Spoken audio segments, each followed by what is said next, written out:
bakosi bazaki incapable de lire Daniel. Si tu es un homme de la prière, ata bon va deskamona bandoki bakolia ote. Parce que tu n'expérimentes pas ça. Ngana sina mona bandoki ya famille na biso bayokani. Balobi po ani ozo sambela ka mingi boy. Ozo empêcher biso to pumbwaka. La prière va empêcher. Le sambo ko pekisa. Tangi la biso. Na tangi na kombo. Daniel chapitre combien? 5 versets. 5, 11. Je lis au nom de Jésus. Il y a dans ton royaume un homme qui a en lui l'esprit de Dieu saint. Et du temps de ton père, on a trouvé chez lui des lumières, de l'intelligence, une sagesse semblable à la sagesse de Dieu. Aussi le roi Nabuchodonosor, ton père le roi l'a établi. Le roi Nabuchodonosor, ton père le roi, ton père l'établi chef des magiciens, des astrologues, des sorciers, des chaldéens, parce qu'on a trouvé chez lui celui-là qu'on a nommé Daniel, un esprit supérieur. Il avait la science, l'intelligence, la faculté d'interpréter les songes et d'expliquer les énigmes, et de résoudre des questions difficiles. Que Daniel soit donc appelé et il donnera l'explication. Au temps de Daniel, à cause de la prière, regardez ce que la prière a fait à Daniel. La prière lui a donné un esprit supérieur. La prière va te distinguer de tous les pasteurs. Ça va te distinguer de toutes les sœurs.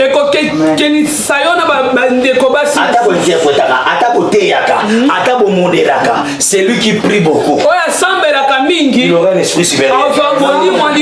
On dit à cause de cet homme-là, il avait la grâce. Il a trouvé grâce auprès de Dieu. Il avait l'esprit supérieur. L'interprétation des songes. Les questions difficiles. À cause de cet esprit supérieur. Daniel avait. Il peut donner des réponses aux questions difficiles.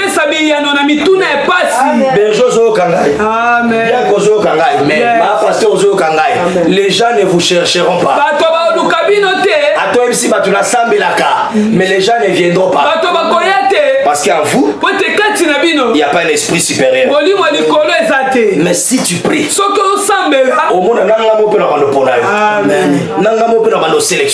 parce qu'en toi, on va trouver l'esprit supérieur. Ça sera remarqué en quoi? Cet esprit-là, tu sauras ça. Tu auras la capacité d'interpréter les songes. Mais quand on t'appelle, quand tu donnes l'explication, c'est ce que Joseph a fait. Joseph en prison, il a refusé la nourriture de la femme de Potiphar, mais il avait l'esprit d'interprétation des songes. La grâce là vient dans la prière.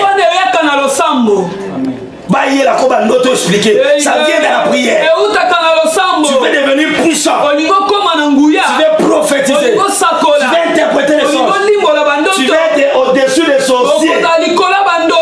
Augmente la vie de prière. Je croyais que tu vas dire amen. Augmente. On a trouvé chez Daniel la lumière. C'est que la Libana Daniel Moulili. C'est lui qui prie beaucoup. On trouvera en toi la lumière. Amen. Nazo enseigné. Je te donne les clés, les secrets de la prière.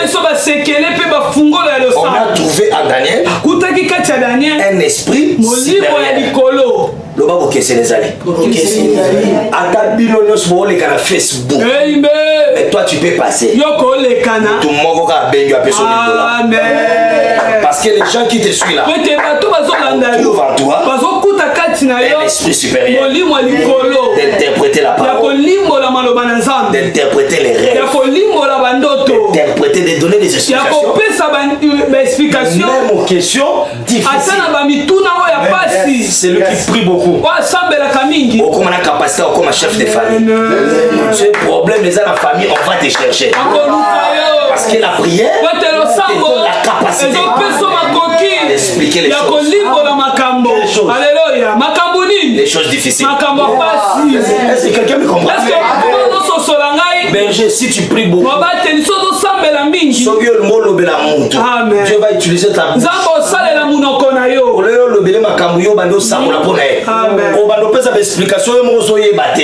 Or, quand tu augmentes la prière, c'est-à-dire ton esprit grandit aussi. Plus ton esprit grandit, c'est-à-dire en toi tu as maintenant un esprit supérieur. Mais une façon de développer la prière, ça va changer les choses. Ça va te distinguer. Aux églises, mais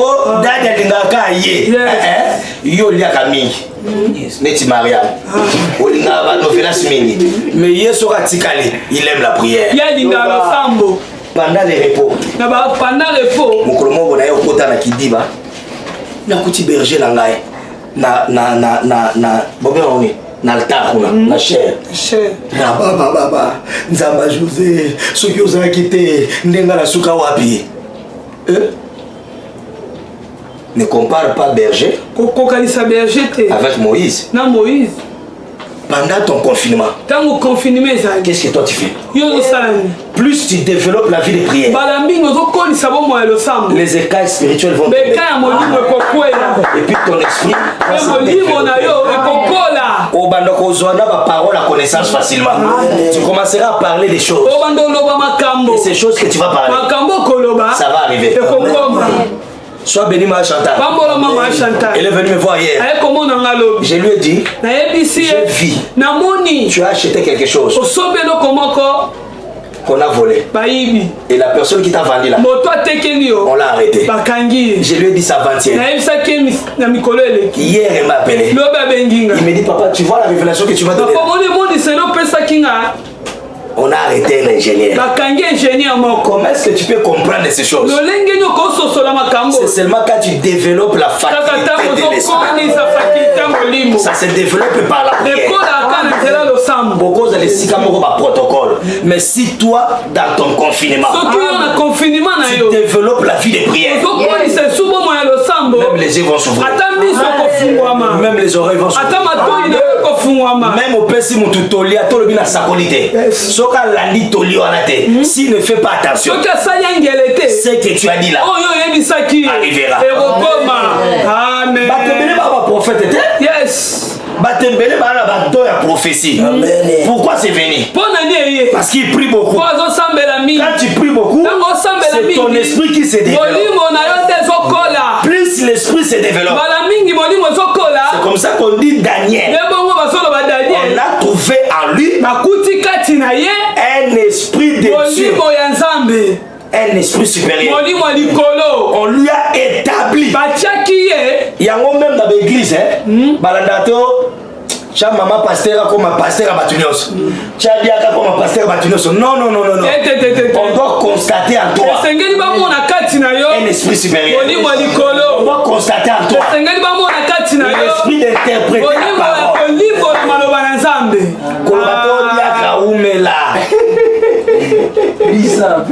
Asala 10 ans. On a berger Gelo. Berger na yeka na sima. Pour la nini dada comment tikela. Peut-être que Dada a constaté en lui. Peut-être Dada Monica tinaye. Un esprit. Ce qui va créer la différence. C'est l'esprit supérieur.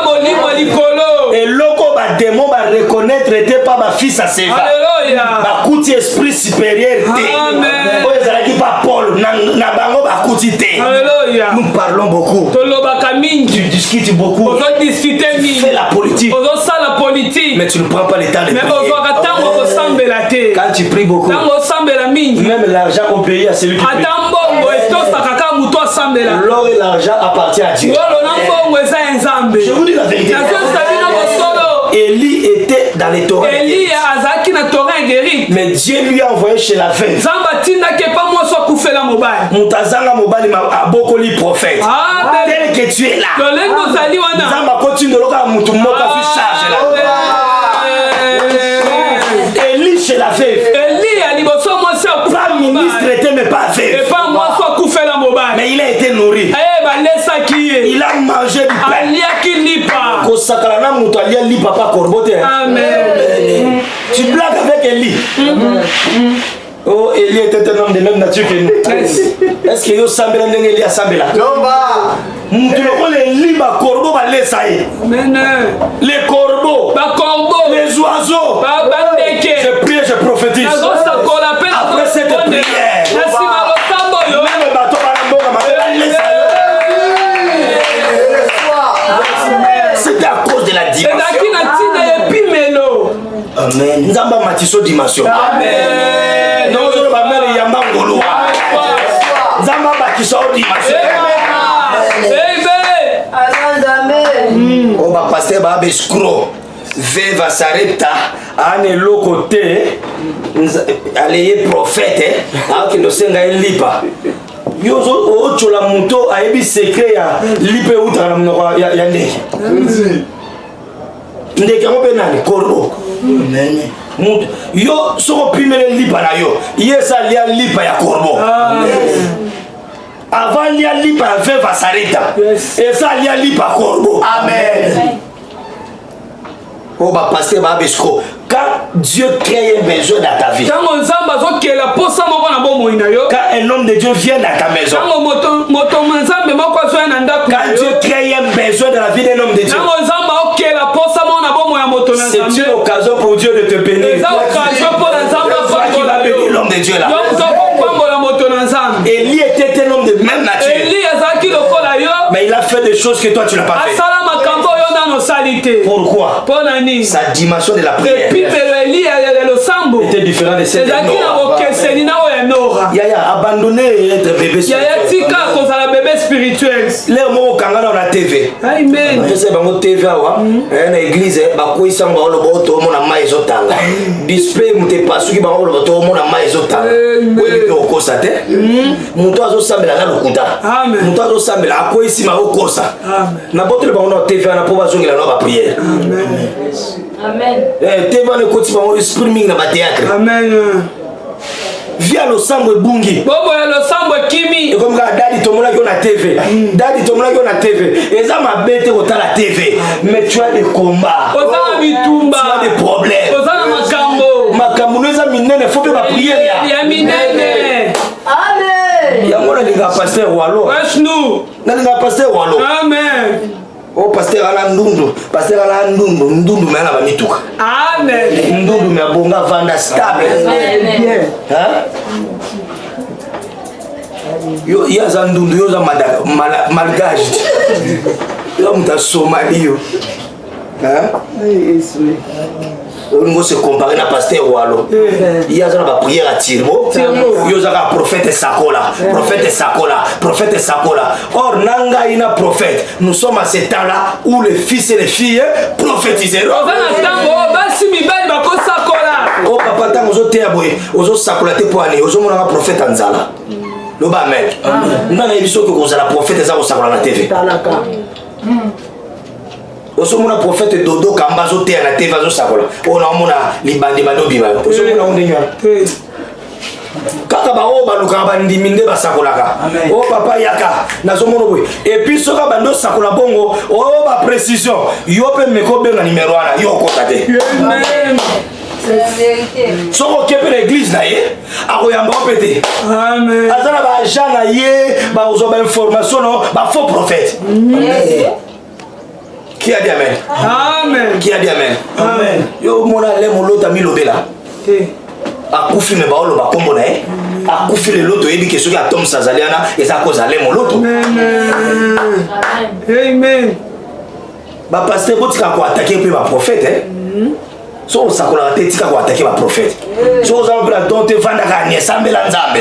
Moi je crois. Nana zondi ma. Un évangéliste peut prophétiser. Opandisa mako sakola. Un docteur peut prophétiser. Moi je crois qu'un prophète na zondi makemo sakoli. C'est celui qui parle de la part de Dieu.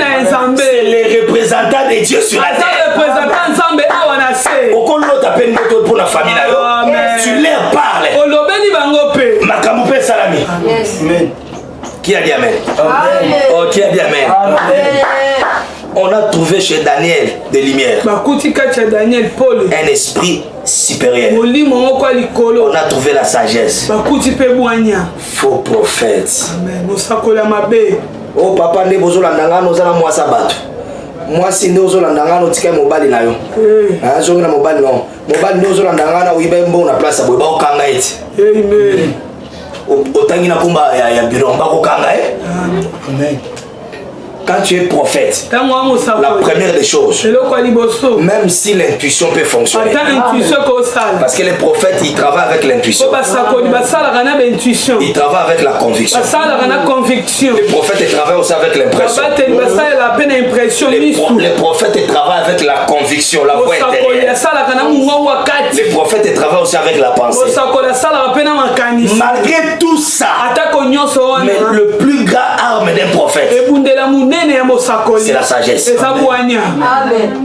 Dieu a parlé au prophète Nathan.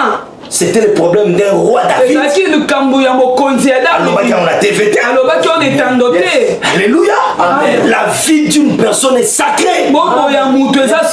Ce qu'on a trouvé dans la vie de Daniel, c'était un esprit supérieur. Un esprit de sagesse. L'apôtre Paul dit quand j'étais enfant, je parlais comme un enfant. Mais quand j'ai grandi, c'est-à-dire ce qu'on m'a dit dans mon livre, amen. Ce mouton a posé un numéro de sewana a lukayo et sika hôpital les allés mouton malade nous sike zalakate. Amen. Tu peux appeler à la fin. Tu peux consulter à la fin. Consulter na suka. Boso na nga bambulo prophétique obima ina noko na yo. Amen. Pendant que je suis en train de parler, je vois une femme qui est sortie avec son nom. Je vois même son nom. Malgré que je vois ça, l'esprit de la sagesse m'interdit de citer son nom. Parce que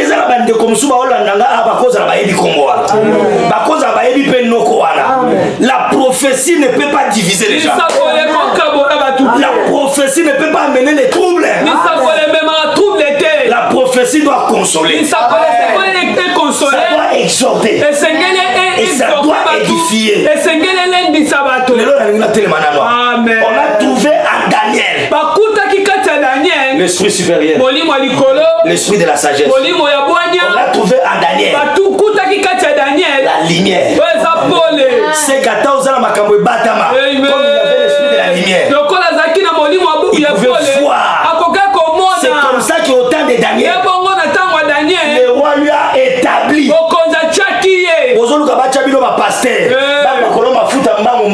Non, Nzambe peut faire l'obéla tata ya molimo. Amen. Tu vanda 13 ans na makula papa na biso molimo. Tu vanda 13 ans na makula papa na biso molimo. 13 ans. Tu vanda 13 ans. Tu vanda 13 ans na makula papa na biso molimo. Amen. Muti mukolo nzamba lobela kiye bakola bano mafuta ba bakola biso mafuta. Amen. C'est le Père qui donne les noms. T'attendez à pesa ka kombo tango Jean-Baptiste et Elisabeth ana zemi. Jean-Baptiste nani Zacharia comme baba. Yes. Il ne pouvait pas parler. Akoka kolobate Léo nazana kati makambo wana te. Mais tango moi na botami, c'est alors que le Père a parlé. On l'appellera Jean. Le nom, même ma combo ministère, même le nom du ministère, c'est le Père qui donne. Évangéliste. Parce que le Père va voir. Le Père va voir en toi un esprit l'esprit supérieur. molimo ya likolo. Nana zolo ba amen. C'est le Père qui donne la vie. Satan apesaka bomoi. Yango na oseka bato nyonso ba ofinga ba papa molimo. C'est le Père qui donne la vie. Tata mutapesaka bomoi. Et puis c'est le Père qui donne les noms. Tata apesaka kombo. Yoza berger, yoza pasteur, yoza prophète. Parce que en Daniel, Wete na kati ya Daniel. on a trouvé un esprit. Bakutaki molimo moko. L'esprit. Esprit. L'esprit en ça. Esprit en ça. Mais cet esprit-là a été trouvé comment? Molimo wana ezaki ndeni Parce likolo. que Daniel priait 3 fois. Daniel abanda kosambela mbala misato. La prière va développer la capacité de losambo ekokolisa esu makoki ya molimo na yo. La prière va ouvrir les facultés de losambo l'esprit. ekofungola esu bafakulté ya molimo. Tu vas commencer à voir les choses que ton père n'a jamais vues. Tu vas écouter les sons. Tu verras des choses. Tu prophétiseras. Dans les derniers jours, je répandrai mon esprit. Mais comment cet esprit-là sera répandu? C'est dans la prière que Dieu va déverser son esprit. Les fils et vos filles vont prophétiser. C'est poussé par l'esprit que les hommes parleront. De la part de Dieu, il y a des choses que Dieu doit donner dans ta vie pour que toi tu parles, pour que ta famille soit délivrée. Je prie Dieu que tu reçois la grâce. Reçois cette grâce. Reçois cette grâce. Reçois la grâce. Avant que tu comprennes les choses de l'esprit. Daniel, c'était un homme comme moi. Mais ce qui te distingue, toi et Daniel, il priait 3 fois. À partir d'aujourd'hui, tu veux la puissance. Lui a prié 3 fois.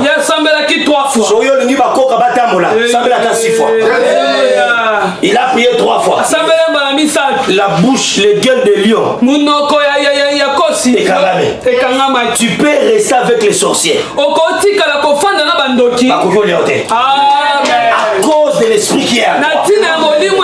C'est comme ça que je comprends. Paul pouvait dire, celui qui est à moi est plus fort. Quand il disait celui qui est à moi, Paul savait que Dieu est esprit. Il faut que ce qu'il adore, l'adore à l'esprit en vérité. C'est comme ça que Paul pouvait dire, si j'ai vu, c'est le plus moi qui vis. C'est Christ qui vient. Oh, Christ veut dire le roi de Dieu. Oh, mon pakolami na nzambe, c'est mon ponami. Muto pakolami. Tu vas être rempli, revêtu. Faut que Christ habite en toi. Mais cela est possible seulement dans la prière. Les gens venaient consulter Daniel. Tu causes la biso nyonso. Tu vas rappeler dimanche. Au moins amen. Batwa ke kapa berger. Cause la jaloux n'a été. Peut-être la nuit. Peut-être na butu. Lui prie. Mais toi la nuit. Tu finis tous les séries. Aussi ça va série nyoso. Tu commences chez Novelas. Chez Novelas. Tu vas chez Nollywood. OK Nollywood. Tu vas encore chez RFI. Tu vas encore chez Mouyombe Gauche. C'est bien beau. Mais Mouyombe Gauche a sali vie na ndenge. Quand tu finis avec ça. Oui, que Barcelone, Messi, Nicolas, ballon d'or, l'argent. Ils ont discuté ma message sur ballon d'or. Est-ce que toi, tu as même une chaussure en cuivre? Tu as des problèmes. Au lieu de prier, toi, tu es dans PMI. Tu es dans Paris Foot. Winner. Tu es dans Winner. Amen. Ma chère, au lieu de prier, papa boy bite muku na ke prison. Ata muku na ke prison. Nanda kune fufu ezali. Amen. Bana ne pe ba kolia. Yo mutozo tonga. Quand est-ce qu'on parlera de toi? Jésus, on a parlé de Daniel au milieu des sorciers. Pourquoi? Il priait 3 fois. Vous voyez ce que la prière peut faire? La prière est comme l'ongolo dimension C. Prière est comme l'ongolo ato tangate. Et qu'on va lui sur la batouata. Amen. Prière maman. Ato bongate. Pasteur Mangazana Zolandagai. Amen. Hein? Amen. Mon pasteur est là. L'adjoint est là. Pasteur Rachel est là. Azala bande comme suba na poto. Azali wana. Bako c'est la mutulika muta azali wana. Amen. Bani comme suba kinda bangomba bino botikalaka. Ngana mata bangomba bino botikala. Mukomso amemanga place ndeko na bangomba poto. Prophétie moko kaka. Na pesi moko na batumi bale. Avant to kende. To pambo ma. Amen. Yes. 2 personnes. Yes. Ma pasteur, la pambo la biso la combien? 1000. Tableau bas bien peut-être bah on ça 1000 francs. $1000. Pardon? $1000. Yes. C'est qui va créer la différence.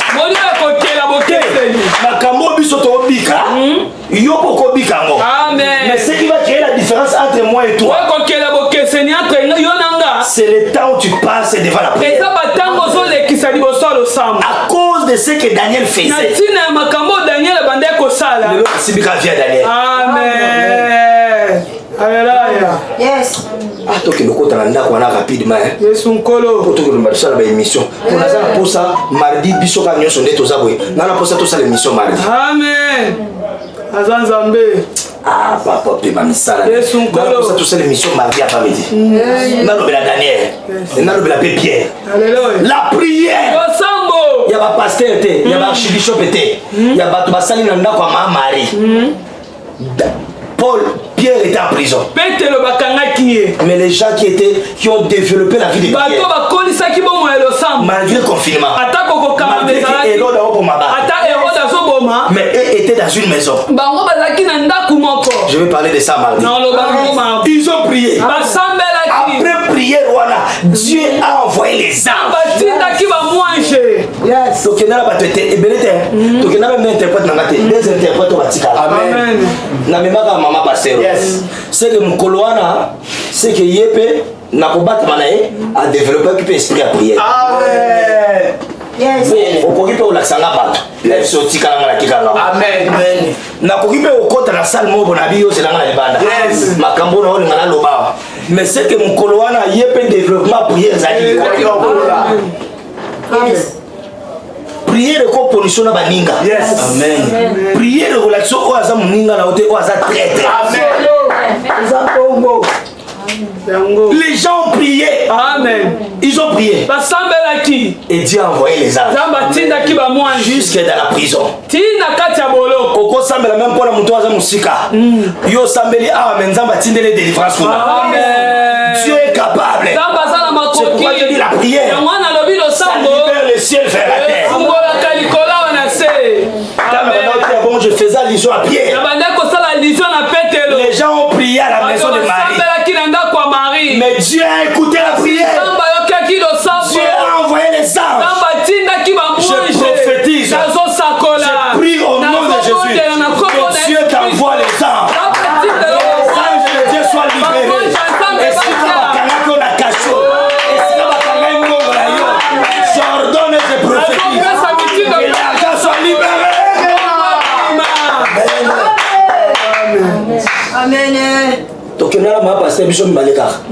Prophétie moko mokolo moko. On nous a bénis. Papa mbola biso. 10 papiers. Panata, 10 papiers. Pasteur Maliaka bambonga ba offrande. Tuna ino mtu anazo ba bambonga offrande ana ça pesa combien? Ato sanisi ba offrande na 5 ans. Ekoka 6000 te. Amen. Mtu afina ngala. Bate bele ba fina ba kabakate. Amen. Et bela bato batonga kama ba offrande wana mingi ba bandoki. Amen. Moni la kaniba. Amen. Et bele ba bata ba misala mabe. Bata ba magie. Bata ba kisi. Yango kinota ngona dans Daniel chapitre 9 verset 27. Ba bisata na osala alliance pour faire cesser les sacrifices. Oh dimi ko pesa te. Oh yo. Nzambo abimisa mbongo tila babisi. La prière, le sambo peut donner du pain à Élie. Même au moyen d'un oiseau. naza sire veva sarepta abuda kopesa elite po fezala yoka basango moto azosengo lipa wana alia corbeau nde azali kopesa déjeuner na ye donc corbeau abanda oya na lipa atie na tora apesi eli apesi bon déjeuner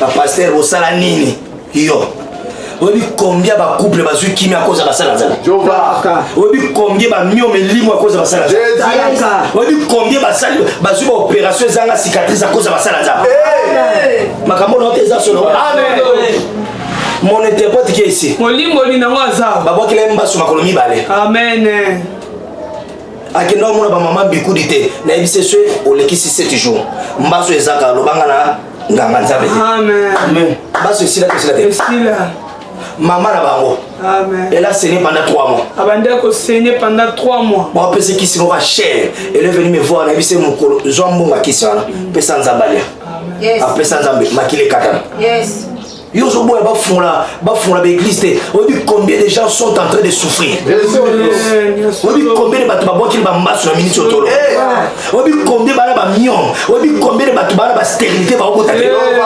Jésus. La Bible dit confiez-vous à Dieu. Vous serez affermis. Confiez-vous à ses serviteurs. Vous allez réussir. Qui a dit amen? Qui a dit amen? La prière a libéré les anges. Même dans Daniel, la bonne de la maison bâtie d'arche. Gabriel a eu la solution. J'ai pris Dieu cet après-midi. Quel ange de miracles.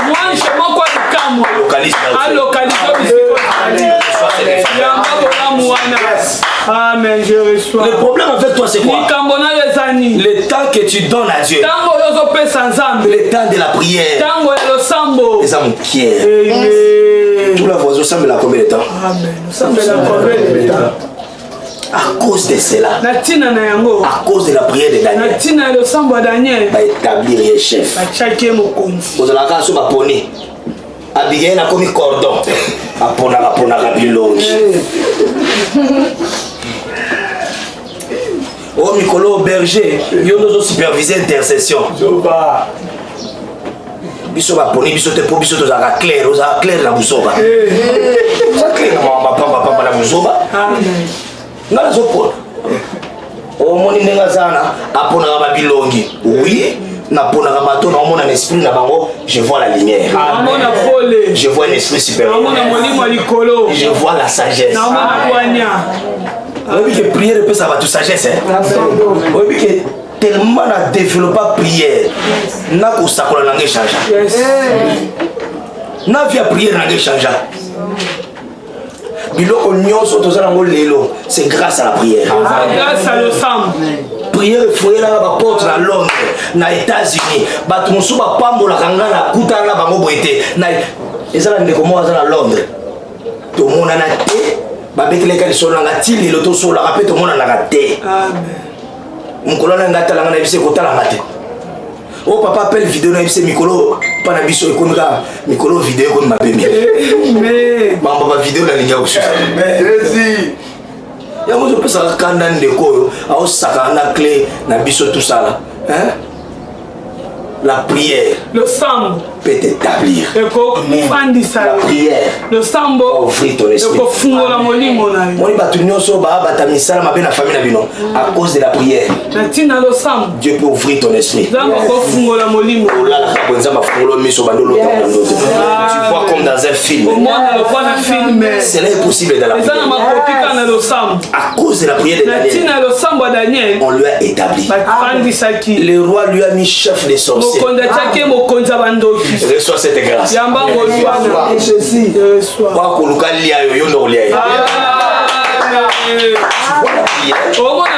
Peut te donner la dimension de devenir chef de ton chef.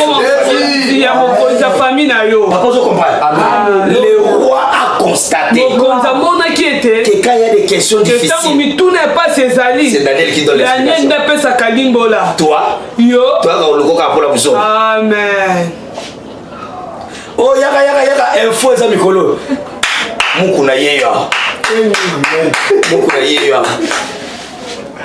Oh bonjour, Boni, Samoni Mikuna. T'es Mikolo, tu as les versets à Vital Camer. Donc les gens ne vont plus vivre. À cause de procès Vital Camer. Qui a dit amen? Amen. Oh, t'es pas pesant, on a vu ça en Boka Congo, Bazu. Oh, Bazoua, depuis ta mon bout. Oh, Yebalate. Nous ne vivons pas à cause de. Je lève mes yeux. Faire les montagnes. Tout me viendra de secours. Mon secours ne vient ni dans la politique. Mon secours vient de l'Éternel. Celui qui a créé un autre continent. Il a créé un Vital Camer. Il a créé les opposants. C'est les gens de la majorité. Ton problème, pasteur, parce que tu as déjà affiché une couleur politique. Un pasteur ne peut pas être politicien. Il n'y a même pas de débat là-dessus. Oh papa, c'est Daniel. Oui, nous sommes dans la dispensation de Jésus-Christ. Amen. Jésus-Christ. Dans la période, c'est-à-dire quand tu lis la Bible, il faut te rappeler le contexte à temps. Mais à ce temps où nous sommes, c'est Jésus notre modèle. Amen. On peut faire exemple à Daniel la prière. Parce que le véritable Daniel, c'est Jésus. Yes. Il a fait 40 jours à la montagne. Daniel priait 3 fois. Mais le véritable Daniel, il a fait 40 jours. Amen. Ceux qui musulmans ensemble ami ah et comment dire pour l'année assalamu alaikum bandakala assalamu alaikum bandakala bakufe bele na oseya bandakala so tellement beta bongo ayo koma mwindo muto pasambela trop ba genou ne koma mwindo. Amen. Je n'ai rien dit. Amen. Faut pas développer, je n'ai rien dit. Amen. Après prière à Moutounion, il faut vérifier ma genou. Que le Seigneur vous bénisse. Amen. Que le Seigneur vous bénisse. Amen. Joana, tout le monde a dit à Kissi. Amen. Et Kissi n'a pas zamba. Amen. Mais tu journal le mouvement la bimité. Confinement mais la bimité. Avant confinement, chaque jeudi tous à l'ango c'est comme ça. Avant confinement, chaque lundi na Génaka, chaque mardi na Génaka. Ce qui fait la différence, c'est l'intimité que je développe dans la prière. C'est-à-dire sur développer relation. Yaya, remarquez son sable soumission. Bandoto et bandokima. Amen. Mais pourquoi on a établi Daniel? Parce qu'on a constaté. Remarquez Mikolo Bandoto qui m'ont poigné. Tu ne pries plus comme tu priais auparavant. Amen. Amen. Mukolo baboyi bafuka mela roi na Bekanelsa. Daniel a fongoli fenêtre à chambre naé. On est sous ma terre na révélation. La direction à Jérusalem. Yes. Bible lui a demandé ça la 3 fois. Amen. Amen. Quand tu es beaucoup combattu, il faut augmenter la prière. Plus tu pries, le ciel va s'ouvrir. Élie était un homme de même nature que nous. Élie, il mangeait comme moi. Yo solia pas moi non. Corbeau c'est yo bambande corbeau mabanga ki marabatol là. Mais Élie sera moni corbeau. Aïe que non bon déjeuner. Yes. Mutalia liba ndeke. Mboka mobimba nzale zali. Nzamba mimi na Torah. Aïe c'est kobanga te. Yango bana nzamba solo. L'Éternel sera toujours ton berger. Tu ne manqueras de rien. Quand tu pries, vous allez développer des alliances. Amen. Vous allez développer communion. C'est parce que moi j'ai une alliance avec Dieu. Tu n'as pas en ligne. Tu n'as pas na 0 heure. Na ba 1 heure tous en ligne. Naza déjà prophète. Amen. Naza l'église, na géraka batu, na voyageaka, na bimaka, na tambolaka na bamituka. Yes. Mais attends ngai, aza na nzambe. Amen. Papa Nangazana, Bozolanda, Azaliana, Azolanda. Ça dit, c'est chez lui que je donne ma dîme. Papa na yende na pesa moko na zone. Na kopesa action de grâce na mutuma ya minga na Angola na Brésil. Mais c'est chez mon père que je donne la dîme. Attends un prophète. Monsieur Tata Nangazo Sambela. Pourquoi tu le lot est à poignet? Pour papa, si prière 11h30. Nalinga na banda prière. Et si mise en place Sili, tu lui donnes banda prière. Diacre Nanga Simalobi, papa, aux obligés la nadadi. Amen. Aux mon éducation la paix sabana. Amen. Na biate dadi pele lo umeli na hérita la prière pas na été na hérita pe hein na ko retard ça na ba retard non la joie pas père nanga ngola Yes. père nanga soki a hotel ya botikate soki alobi je suis presque à la fin matin à bandi place wala amen so bandolo ba je suis en train déjà de chiter azo matande chite wala nde au PC sous s'envole et azo chiter là nde herba révélation koni goya qui a dit amen. Amen. Je bénis mon père. Je suis très fier d'être son fils. Je suis très fier. Je fais sa fierté.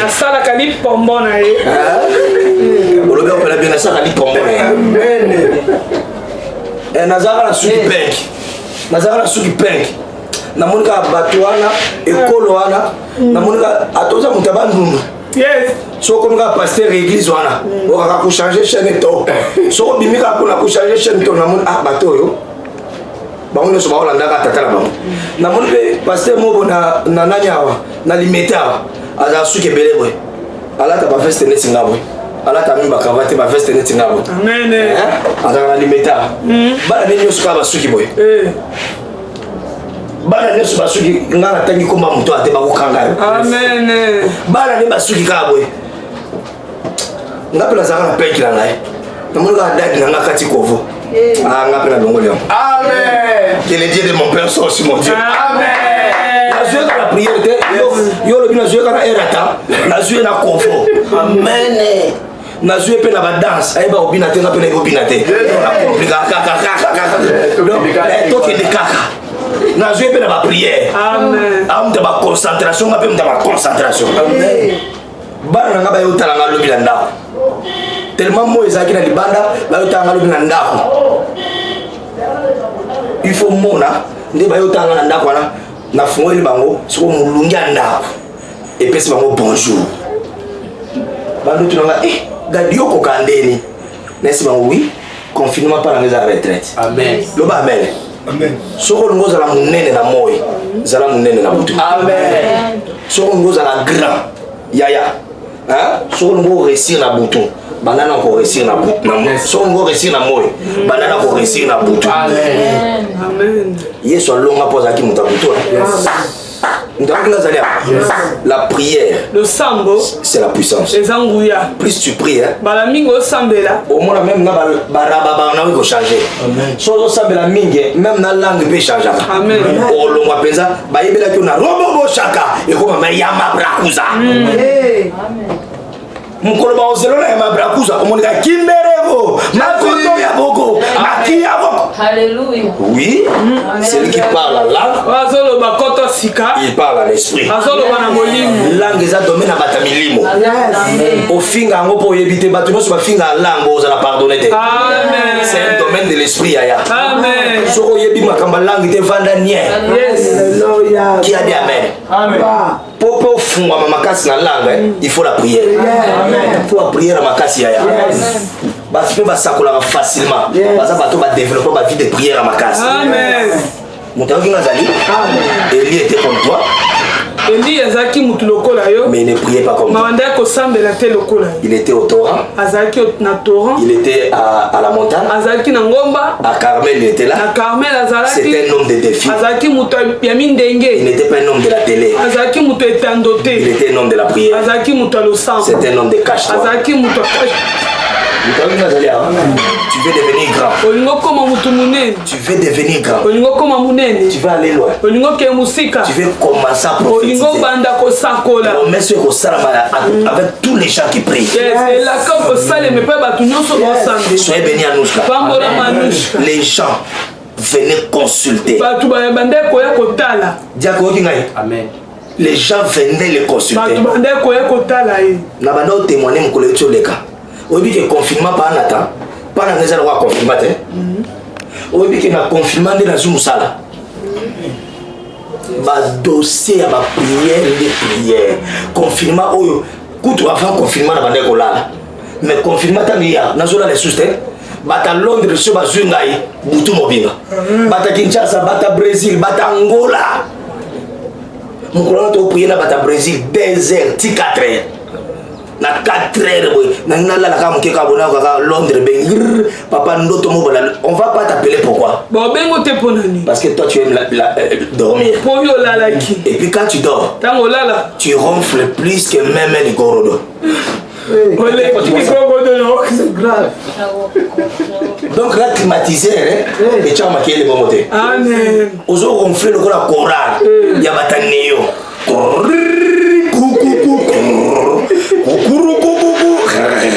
Yo au changeaka, au ronflaka na alto, na soprano, na basse. Pardon, Proverbe dit. Celui qui dort beaucoup, il va attirer la pauvreté. C'est la vérité. C'est pourquoi il faut veiller et prier. Hein? Muto asambelaka mingi ata bandoki baye omono ebali omona omoto on ne saura pas ta tête. On venait consulter Daniel parce qu'il avait un esprit supérieur et loko kabolona bango zani esprit supérieur et ya kanzela mabonde. Amen. Boza âge moko mais boza âge moko na molimo te. Amen. Oh Jésus. Yes. Merci. Oh, toi, ma collègue, Nandimi qui toi, ma collègue. Mais degré à consacration, ton Amen. Papa, on a développé ma théa, on a son théa, na relation na la qui s'appelle Jésus hippopotame. Hein? Au côté de Jésus hippopotame, Yesu ngano. Les gens ont likamoté, likamoza ma théa na oba tuba landamo. Baza la impacté, ba malade babika. Amen. Yesu hippopotame est sauveur. Ils ont appliqué le nom de Jésus. Mais les démons les ont frappés. Oh, tu dois expliquer maintenant la parole. Oui, je suis d'accord. Il faut expliquer la parole. Mais ça rappelle le nom de la prière. Amen. Alléluia. Tu es devenu soulard, mes pasteurs. Politicien, mes pasteurs. C'est pourquoi la vision ne vient plus. Vous fondez les prophéties. Vous fondez les histoires. Laissez-moi faire, m'occuper les affaires de mon père. Comme c'est évangile, le roi va faire, le roi business. Le roi a business, va cause, ça va pas avoir bénéfice. Toi aussi, tu commences à mentir. Jérémie chapitre 23. Jérémie 23, les faux pasteurs, les faux prophètes.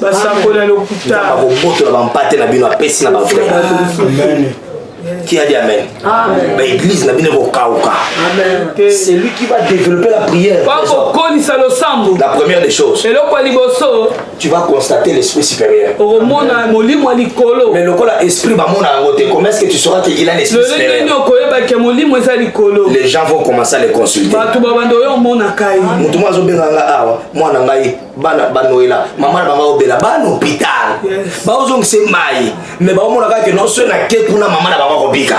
C'est ça. Quand tu développes l'esprit de la prière, comment est-ce que vous remarquez que Papa Nathan, mais nous avons constaté en lui l'esprit de l'intégrité. Ok? muta molimo ata beteli bino lisolo ta muta molimo soka bandi koteya ata lobi makambo tina te tu vas sentir l'onction la parole va te capter ça va te toucher comment est-ce qu'on saura que tu as l'esprit les gens vont commencer à te consulter audience na yo ekomata tout le monde aura besoin de toi les gens qui sont malades chercheront à te consulter. Les gens qui ont des problèmes, ils vont chercher ton numéro. Joseph était en prison, mais à cause de l'esprit de l'interprétation, on est venu le chercher même en prison. Même là où tu es, à Daniel, il avait l'esprit d'interpréter les choses. C'est le même esprit qu'avait Joseph. Na prison. Quand tu as quelque chose, on te cherchera. Je t'assure. Même les mariages te chercheront. On a battu Moussa Balat et l'Ongneza à Kitoko. Kitoko Makas. On a appelé moi sur Tala. Tala. Tala côté ça là. Et puis sur Tala na mbale. Au mbale musuba mona basa mbala terre. Amen. Mobala la landa ibote wana te. Bon, on a le bras clair. Alanda mabe wana te. Na kati ya moi ça na bakuti esprit supérieur. Amen. Mobala ngabi moi so assemble la mingi. Ate longeza mikugu mais na kati ya za kitoko. Amen.